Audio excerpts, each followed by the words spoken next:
Pada kesempatan kali ini saya akan membahas tentang konsep dasar dari psikologi umum. Pertama, kita pahami dulu apa itu psikologi. Jadi psikologi itu terdiri dari dua kosakata. Kalau dalam bahasa Latinnya adalah psike dan logos. Jadi psike adalah jiwa dan logos adalah ilmu. Psikologi dalam bahasa Latin itu disebut dengan psikologia. Kemudian kalau dalam bahasa Inggris disebut dengan psikologi. Dan dalam bahasa Indonesia disebut dengan psikologi. Yang mana kalau kita artikan dari kata psikologi itu sendiri bisa diartikan sebagai ilmu jiwa. Nah, secara umum, psikologi itu bisa diartikan sebagai ilmu yang mempelajari tentang mental manusia, pikiran, dan juga perilaku manusia secara mendalam. Nah, jiwa kira-kira secara ilmiah bisa atau tidak untuk dipelajari? Jawabannya tidak bisa atau tidak dapat. Karena sesuatu dapat dipelajari secara ilmiah jika keberadaannya dapat diobservasi. Sementara jiwa itu tidak bisa diobservasi, tidak kelihatan, tidak tampak, wujudnya masih abstrak. Namun, manifestasi dari keberadaan jiwa berupa perilaku dan hal lain yang tampak itu bisa diobservasi. Kemudian Plato pada tahun 427 sampai tahun 347 sebelum Masehi mengemukakan ada 3 kekuatan jiwa manusia.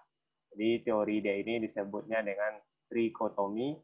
Yang pertama dia mengatakan bahwa jiwa manusia itu terdiri dari kecerdasan yang terletak di kepala, kemudian terdiri dari kemauan yang terletak di dada manusia, kemudian nafsu atau nafsu perasaan yang letaknya ada di perut manusia. Nah, objek dan ruang lingkup psikologi, pertama objeknya adalah normal, kemudian yang kedua abnormal, dan yang paling bawah yaitu sakit. Kemudian ruang lingkup psikologi adalah segala macam gejala jiwa yang berkaitan dengan kognitif, afektif, psikomotor, dan campuran, baik campuran 2 dari 3 aspek ini atau mungkin campuran dari ketiga aspek ini. Kemudian fungsi psikologi terdiri dari 3 fungsi. Yang pertama adalah fungsi deskriptif, itu menggambarkan objek formalnya secara lengkap, benar, dan jelas. Kemudian fungsi prediktif yaitu membuat perkiraan yang dapat terjadi di kemudian hari yang berkaitan dengan perilaku manusia. Kemudian fungsi yang ketiga yaitu fungsi pengandalian, yaitu untuk mengarahkan perilaku manusia kepada hal-hal yang diharapkan dan juga mencegah atau menghindari manusia supaya tidak melakukan hal-hal yang tidak diharapkan.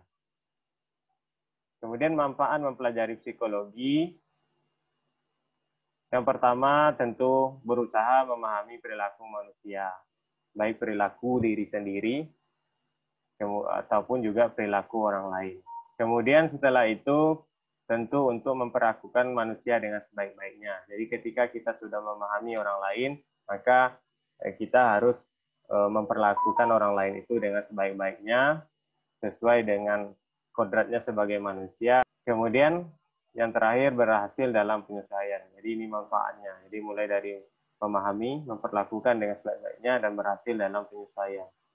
Dari pengertian psikologi tadi, maka bisa kita artikan psikologi umum ini merupakan ilmu yang mempelajari, menguraikan, dan menyelidiki berbagai kegiatan atau aktivitas psikis manusia pada umumnya, antara lain pengamatan, intelijensi, kemudian perasaan manusia, emosi, kehendak, dan juga motif-motif yang lain.